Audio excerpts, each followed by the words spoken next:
Hello, everyone. I'm Paul Bridges, National Chair of Communities in Bloom. I'd like to welcome everyone today to our second webinar of the 2021 special virtual edition. And today we're going to be hearing from experts on effective community profile documents. In July and August, we'll be hosting 2 additional webinars, and we hope you can participate in those as well. We'd like to thank all of our Communities in Bloom sponsors and partners at this time.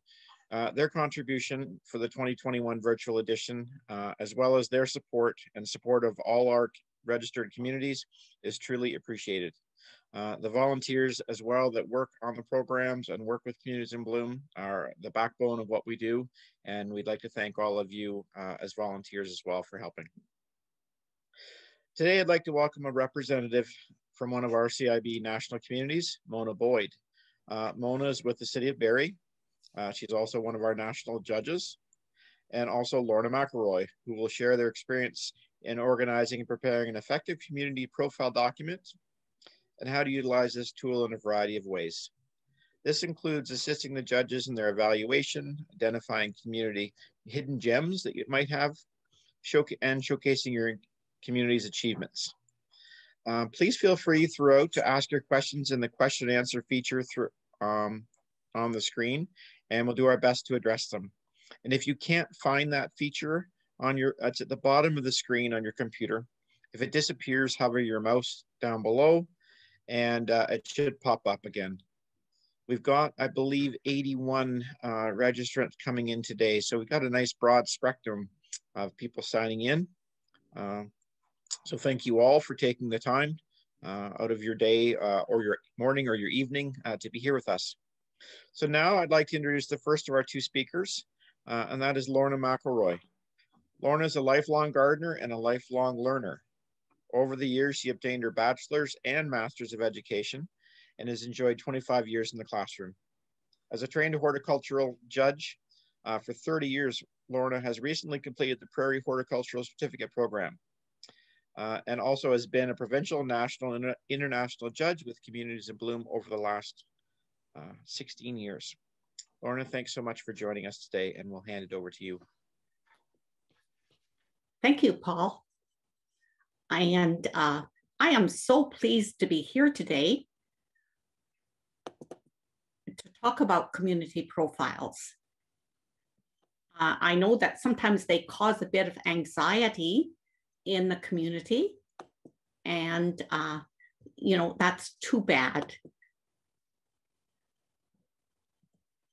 There we go. Now, this is a year when we can be preparing for 2022. And it is a year where the focus is on hope is growing. And that's why I'm wearing yellow today, because yellow is the international color of hope. And I am also blooming today. So I'm just very, very pleased to be here to talk about community profiles. Now, your community profile does not score any points on your evaluation form because, of course, our focus is on green spaces. And if we were to allocate points for your profile, that would make it a literary or a marketing competition and would take the focus away from green spaces. So you do not lose points because of a weak profile. However, a really good community profile can help you gain points on your evaluation form. And I hope that that is the message that I bring across today. Now, the way that a profile can add points is better marketing. That's, you know, you're showing us how your community is a great place to live in. And you're showing us year-round life in your community, not just the snapshot that we see on evaluation day. A good profile can better showcase your community. Recognize what is unique about your community and then celebrate it. And of course, a good profile can show places that perhaps it's impossible to visit on evaluation day. Now, the important thing to remember is that I've been judging, as Paul said, for 16 years, and I have never met a bad profile. There's no such thing as a bad profile. There's just some profile documents that can better showcase your community. And that community profile is a good reference for judging, for the judges. It's helpful while the judges are in the community, as Gaetan is in the first picture. And the second picture, the document is useful when you're completing your evaluation. Now, these judges are not working on the evaluation. They're in deep discussion though. And I think that when a judge is working on that final evaluation, after they've been away from home, away from their garden and their home and their family for 2 or 3 weeks, and they have all the community's information around them, I don't think it's a photo perfect moment. So I don't have a photo for that, but I should only speak for myself. Now, it is important to remember that it's a profile document, not a profile book. And I think we should have a swear jar every time that someone calls it a profile book. And I know a couple of weeks ago, I actually said profile book. I would be intimidated if someone asked me to write a book. It's just a document, and bigger is not better. A very large profile document might be difficult to download. And if it's difficult, it's not going to be accessed that much. And it's not going to be used for its true purpose. It's important in a profile document to keep the information current and to not just add and add to it year after year. Now, your profile document can be a gift that you give to your community. Depending on the size of your community, you might have copies of your profile document in the town or city hall, the library, the museum, at the historical society. And depending on the character and again, the size of your community, it might be available at a tourist booth, at the Chamber of Commerce or business associations, or even at trade shows. Now, when you're creating your profile, look first for partners. And I have used examples from past profile documents here. And on that one, we have a page from the document of Lambton Shores, Ontario, and they have a tremendous list of partners that they work with Communities in Bloom. So look for partners. It might be your municipality that can help in compiling the book. It might be a business. It's just the partners are out there and look for them. I think too often this task has fallen on the very overworked CIB committee chair. And you know that if you're going to prune a tree, you're going to look for the best qualified person to do that job. And so when it comes to creating a profile document, look for someone who has the expertise to do that job easily and not be a struggle. So that expertise might be right in your committee. It might be a son or daughter of a member. It might be a class at a high school that would take on the project.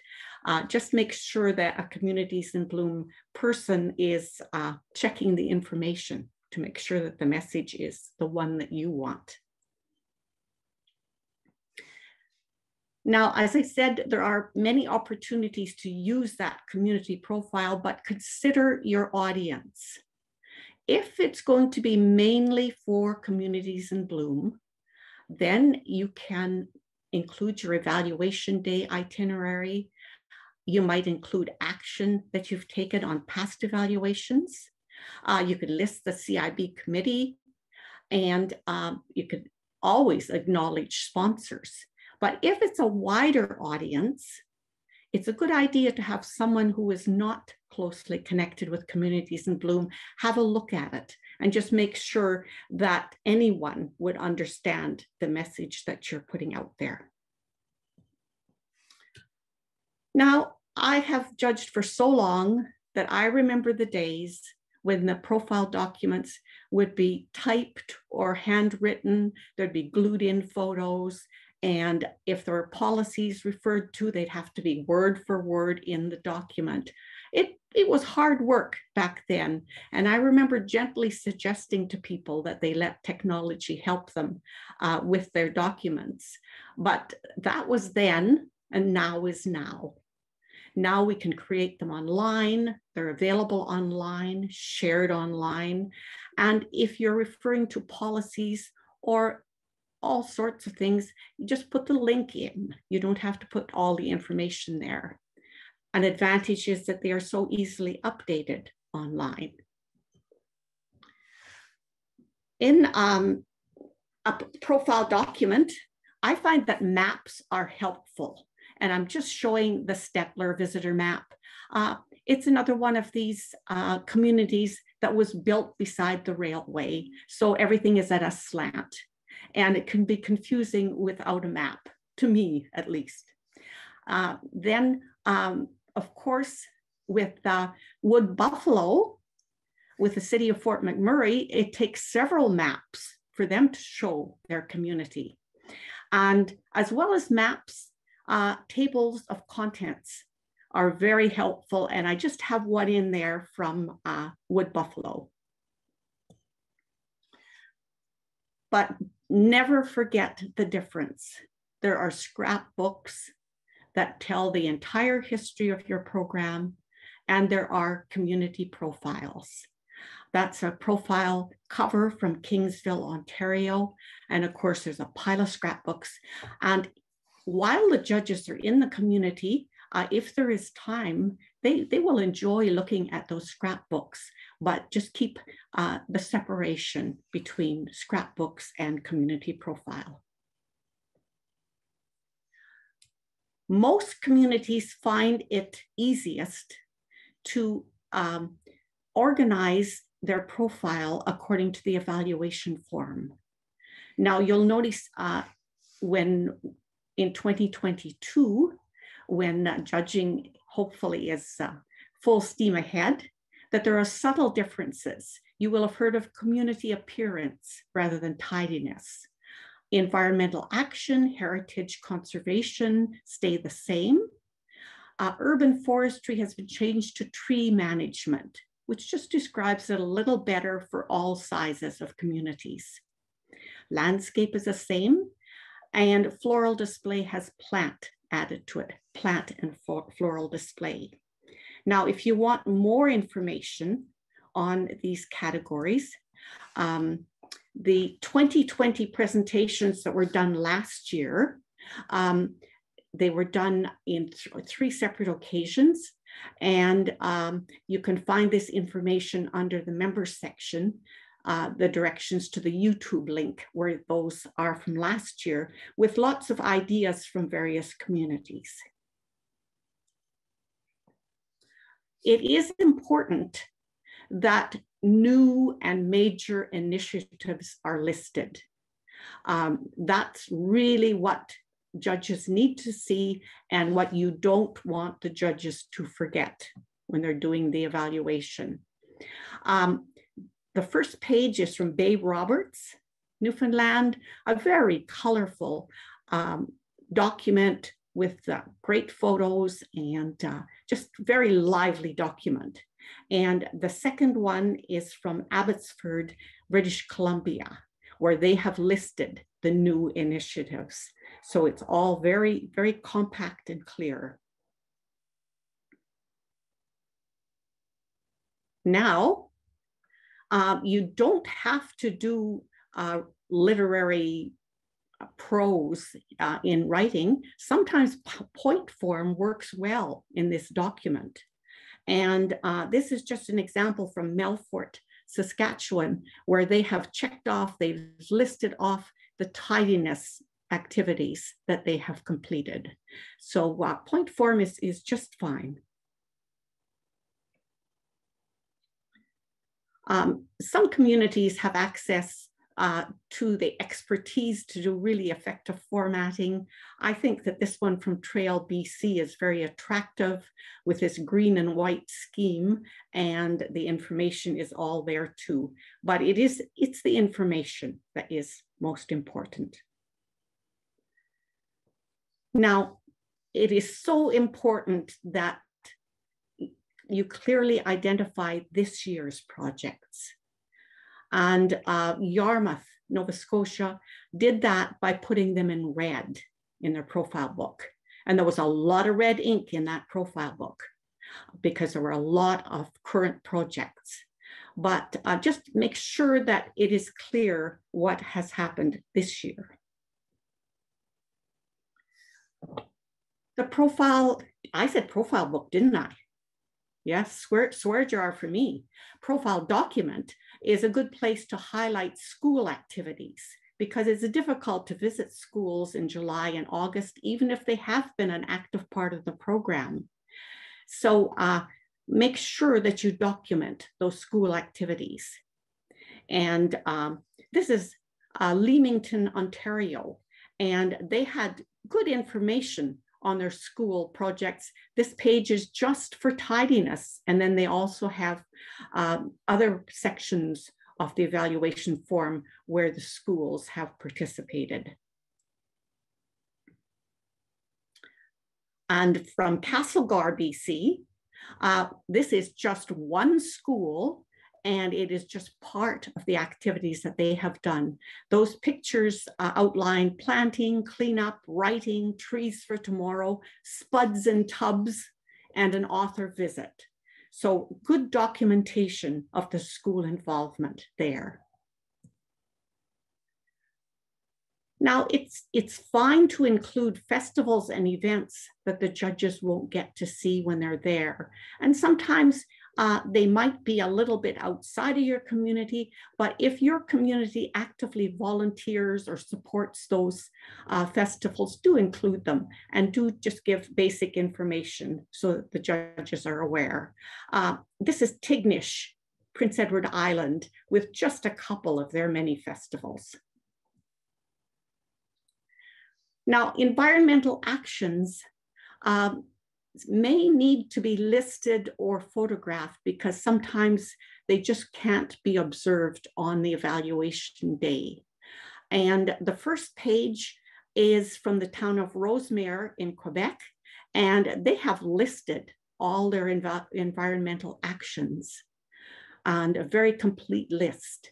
And the second one is from Coquitlam, BC, where they have photographs of a couple of really big environmental actions that they did. Now, the seasonal community involvement needs to be showcased. And this is Pincher Creek, Alberta, and it's photos of their Christmas spirit. And they've really made those photos work well. Sometimes if you have a full page photo without a caption, it's not working that well for your profile document.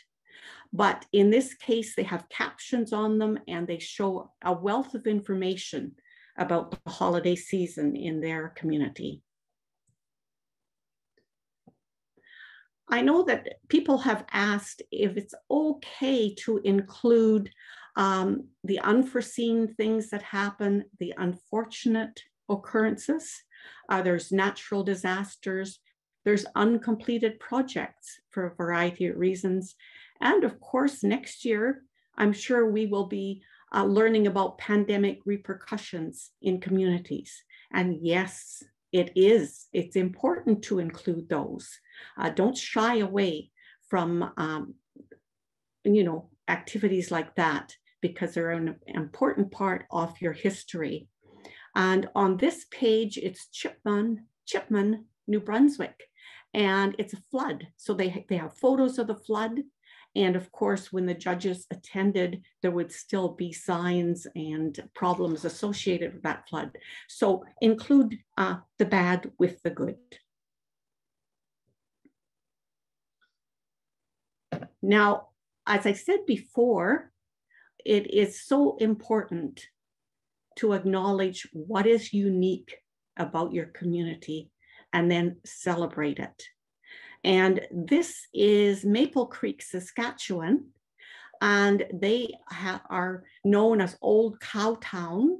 Their signage reflects this. They have murals that support it. And they have a unique header and footer on every page of their profile document. I have to admit that the header isn't showing here, but it is there on every page of their document. So they are really celebrating what is unique about their community.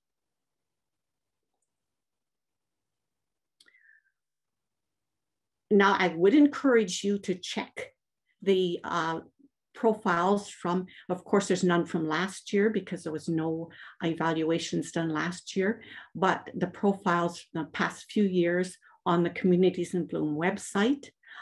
It's easy to find. It's just under support at the top of the page. And I will say again that I just used random examples from there. They're not intended to be the best examples.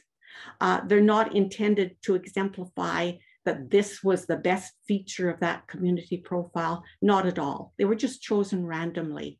And I hope that, that they added to the presentation. I certainly enjoyed going through all those community profiles, and I hope that you will too. And on that website, there are great international profiles as well. So it's not even in the member section. It's on the main page. Just check under support on the website. So I'll say again, there are no bad profiles. Your profile should be unique. We don't compare one community profile with another one. Your profile document should be just what works best for your community and for the distribution that that profile is going to have within your community. So just make it work for you. And I'm just closing with Indian Head, Saskatchewan. And they have a 59-page community profile, which is a pretty reasonable size profile and a good one. But then they also had, in the last year they participated, a reduced one that's called Indian Head in a Nutshell. And you can see it at the side there, that there's environmental action in summary, and it's point form, and it's just listing everything there. So the judge that would be looking at that wouldn't be missing things that happen because it's very clear, very concise. Heritage conservation in summary. I did like this. I was quite taken with that in a nutshell, smaller document.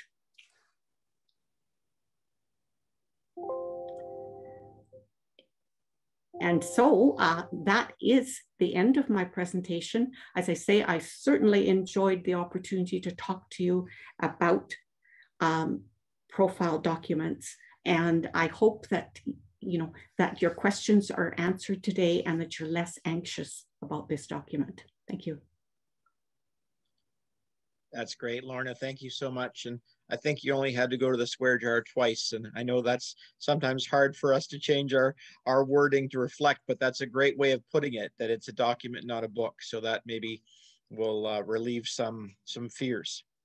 What wonderful presentation to walk us through that. So just so all attendees can understand, just please, again, if you have questions, put them in the question and answer box at the bottom. If you hover over that, we'll try and get to them for you as we go through.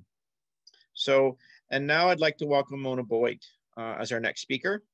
Mona has worked for over 30 years in the horticulture department at the City of Barrie, and she attended the University of Guelph, Humber College, and Georgian College for horticulture and landscape design. Mona is a strong supporter and staff lead of the City of Barrie's Communities in Bloom Board of Directors and Committee and Program. And Mona has been a provincial judge for Communities in Bloom, Ontario from 2017 to 2018. And she enjoys mentoring local communities who express interest in Communities in Bloom. Mona, thanks so much for taking the time to join us today. Paul, I appreciate the opportunity. You will note this year that unfortunately we're unable to actually go and participate in 2020's Communities in Bloom program. It was due to priorities, available resources, as well as the pandemic, and that set in on us, of course. After 22 years of participation, it was a difficult decision for staff, our Communities in Bloom committee, and of course, our work community. First of all, gathering information and building a work plan. Plan your work plan, get it together early. It takes a lot of time, and you gather your information and updates from various municipal departments based on previous years' information, and also showcase what's new, the most updated information for that year, and all your new projects for the current year, and be prepared to do any graphics and that closer to the final document. Okay. And also set deadlines to receive. Over 14 different City of Barrie divisions contributed to the 2019 content. This process can often involve several follow-up emails to track down the data. Include projects to show history and growth, taken into consideration of having one new and one returning judge. New judges will appreciate background information, while returning judges will be interested in all of our new initiatives. Don't forget to thank the sponsors, the Communities in Bloom committee members, and all of our volunteers. Draft messages from the mayor as well as the chairperson and get their respective approvals.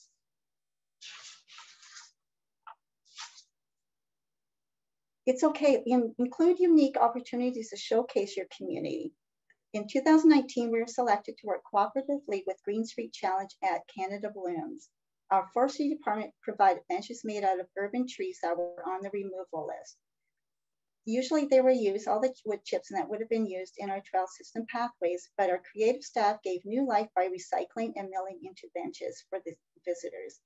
Branding the benches made it clear to users how and why they were built.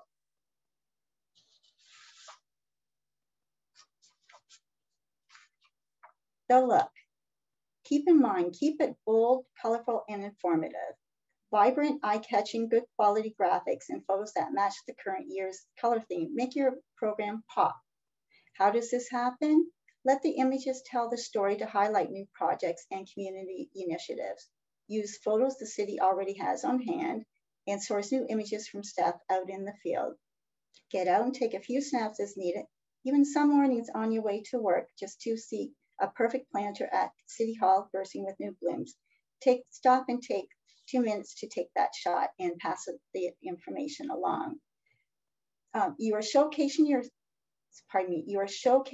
community with limitations due to time restrictions, on-site pre-arranged commitments, and this is a way to capture what judges may not see in person. Make the document as compact as possible. A friendly reminder that judges travel between national and international destinations, taking into consideration of travel and weight restrictions. I know in the past that we have had to mail a lot of, accumulative mementos and that there to the judges, and especially if they're out of, Canada and through international communities. Judges only have a short time to read all the information. It's ideal to for a minimum of 3 weeks prior to their arrivals. Make it it's easy, quick glance in bullet point form, and best to forward electronically. I know that when we first initially started that we had the binder, we had the scrapbook, we had it all. And that's what we thought that was, what was expected. But, as Lorna indicated earlier, is that, it really just takes, just make it really precise and and for that information as early as possible so that the judges have an opportunity to peruse through that prior to their arrival at their destination. Incorporate sites that are included in the judges tour for their evaluating reference material. Also include photos of sites that may not be visited due to time restrictions. Now putting it all together, excuse me, working with the city's, excuse me, working with the city's skilled and talented graphic designers, all of the information, data, graphics, and photos are combined into the document. Teamwork makes the dream work. This process takes several weeks. We work together to ensure the layout has a proper flow. The photos match the information and the material all fits. It's a bit of like building a puzzle, and we are fortunate to have talented complement of creative staff in our communications department who end up finding the last piece of that puzzle for us. As I said, teamwork makes the dream work.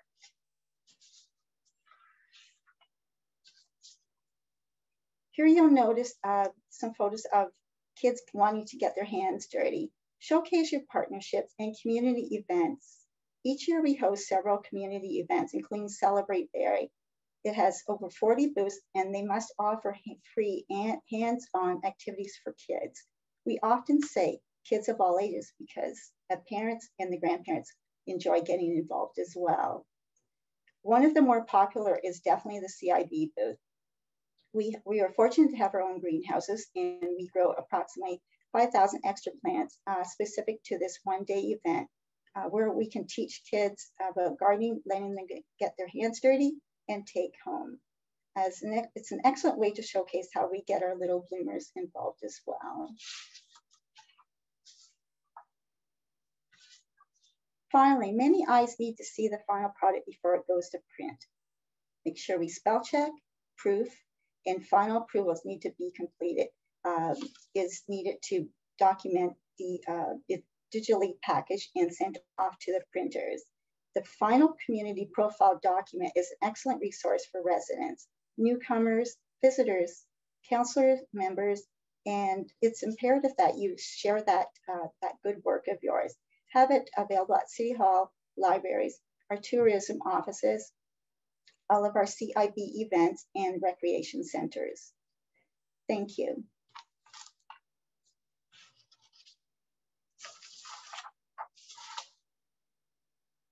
Thank you to CNLA and Communities in Bloom for this opportunity.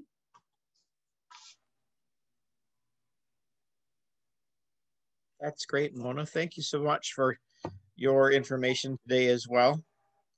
We do have a couple questions that have come in, and I know Betty Ann James has asked just a question about our presentation today, and yes, they were being recorded today, so they will be available, as well as last year's presentations are available to go back on through the Communities in Bloom website. So both Lorna and Mona, thank you. You've been very, very helpful in hopefully relaxing people's considerations when they're putting their document together to understand that it is a living, breathing thing. And we work with what we have with our team to put it together. I'm just going to look through the, continue to look through the question and answer to be sure that we're answering questions as they go. And the one thing is, the question came in just a little bit earlier. And what is your best 3 recommendations on how to put the document together? And sort of, I would sort of say, what are the 3 quick things that people could do to make it an easier go? And either one of you, if you have some answers for that one, would help. Okay, I think I would go back to my suggestion that you follow the categories on the evaluation form and just go through those and make sure that your document reflects your strengths in each category. Okay, that's great. And Wendy Anderson has asked a question, and I am not a technical person, so I would open this up to maybe anyone on the call as well today on our chat. And it's, please recommend the best way to add videos to the profile document, whether they should be embedded or sent separately.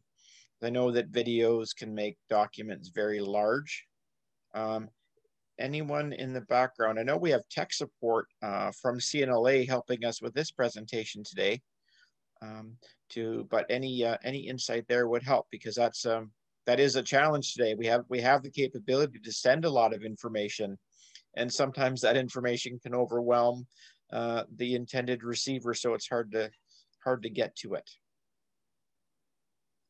So I'll come back to that one, Wendy, and we'll see if we have any questions or any hints or insight for you on that one. Paul, I can hop on and answer that if you want, if that's okay. Please, Rebecca. Thank you. Thanks. We would ask that everyone would maybe send them separately directly to Sonia. And if you're having trouble emailing them, we do have, I think it's a Dropbox account that we can send out to everyone. That's probably the easiest way to send large files to us. Great. Thanks. And Robert Spencer said he just added links to the videos instead of putting them in the document itself. So again, that's maybe a good point. So if someone wants to go that far, they can see to the link. And thank you, Rebecca, for that in the background. Yes, and your links worked very well, Robert. That really is a good way to go. Excellent. And I know there was another question earlier, and I think Lorna, you answered it well. And it's somebody had asked about the profile document. You know, it's now become this 80-page document. Now, does that help the judges when it comes to filling in the evaluation? And I would say, from just listening to both of your expertise, as long as it's current and relevant, the size of that document isn't maybe as critical, but the currency of it and understanding that it's relevant is very important. And then looking at our new sort of tweaks to the categories to be sure that you're reflecting that back in the profile document as well. But I'm sure both of you can speak to that quite readily. I would just say 80 pages doesn't scare me. When it gets to twice that size, I might worry that I'm not getting all the information out of it. But 80 or less doesn't scare me. Mona, how extensive is Barry's? Actually, it's we've moved from that big binder, and we do have it much more compact, maybe about 30-40 pages actually. And we tried to do it whereabouts it's a lot of bullet point, a quick glance, easy read, because I know how difficult it is to just have 2 or 3 hours in that a night that in order to get through like a large binder of clippings and a mixed portfolio. Okay. And for Mona, I'll ask you this one first, and then Lorna as well. But where do you keep the profile document in Barrie? Where is it kept, and how is it used within the city? It's available like we do take hard copies and that to all the local areas, especially like a Tourism Barrie, Chamber of Commerce, our City Hall, of course, is a big site there. And then we also make it available at our community events when the judges and that are there so that they can take it away. We also host a community thank you, and we ensure that our there was swear jar, our documents and that are also available to all of our participants and in the libraries and whatnot. Great. Lorna, what about you? Where do you see them mostly? Oh, it really depends on the size of the community, what opportunities there are to have them. Something I didn't mention, I see real estate agents using them to entice new people to move to the community. They see it as a real plus. Okay. Great, thank you. I know a question just came in from Sheila Hale about the new categories. Really, they're not new categories. They're the same categories with some gentle refreshing of the language. So we're doing some testing on it this year to try and just work out the bugs and tweaks to be sure it works in communities. But then we know for 2022 we'll have a solid working background. So the categories and the outlines and judging, really it's a living document, and we're trying to make sure we reflect the current needs of communities and the goals of Communities in Bloom to really help communities to come together to thrive. So,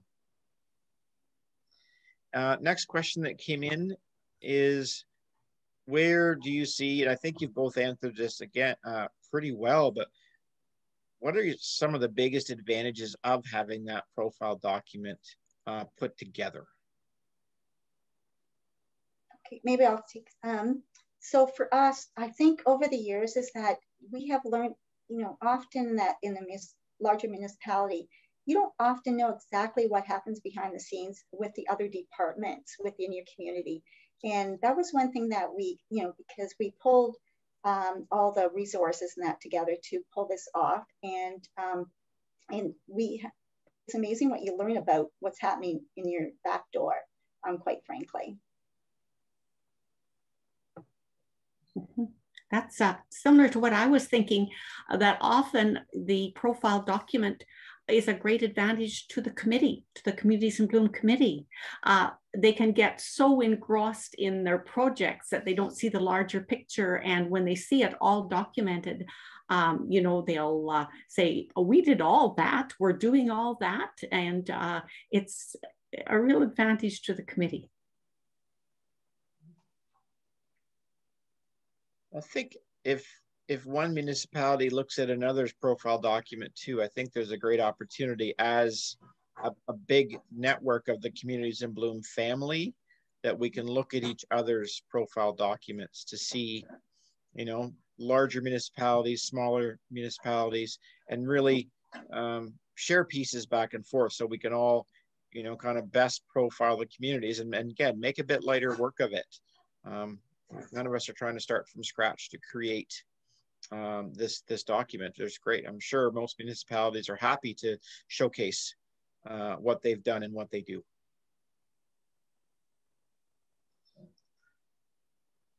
So let me see if I have any other questions as they come in. Again, everyone that's online today, please feel free to do some shout outs in the question and answer section.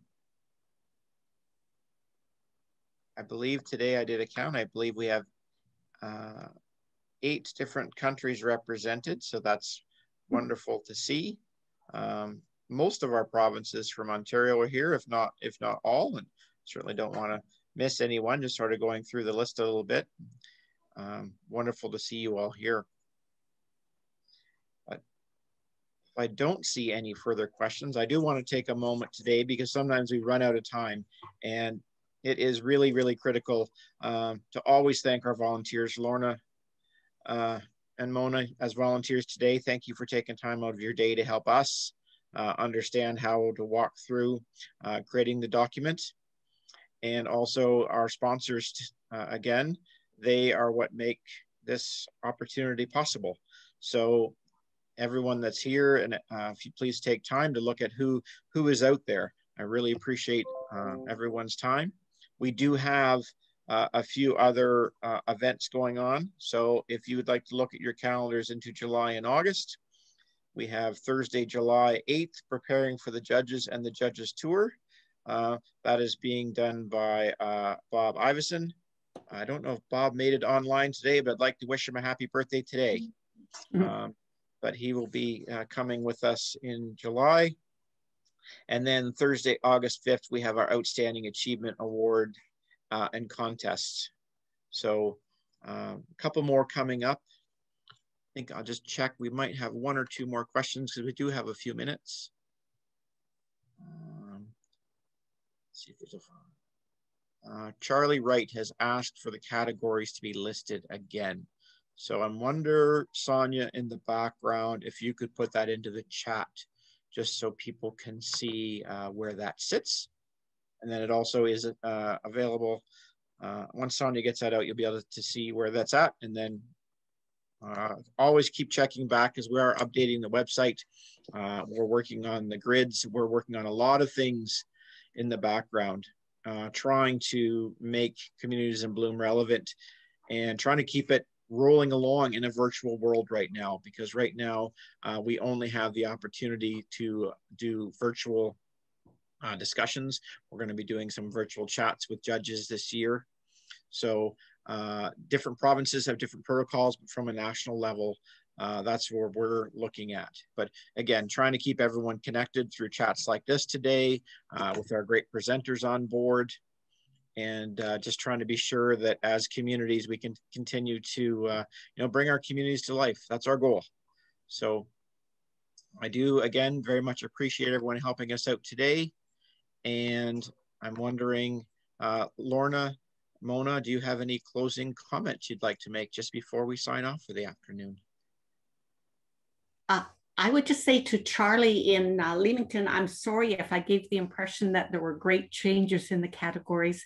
It's just a subtle rewording of the titles and minor, again, very subtle changes within the category. So not to worry. Great, and Sonia's posted them there. And again, it's a wording change to reflect a lot of municipal language, and looking at, really looking at the environment and our green spaces and surroundings as a whole.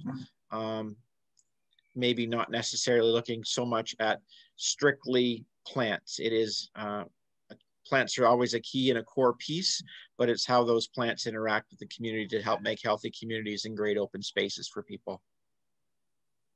Mona, any closing comments you'd like to add?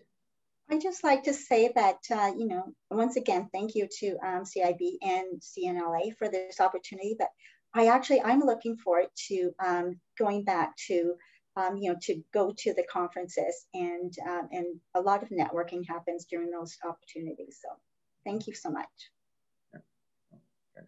Well, that's great. Well, thank you both so much for joining today.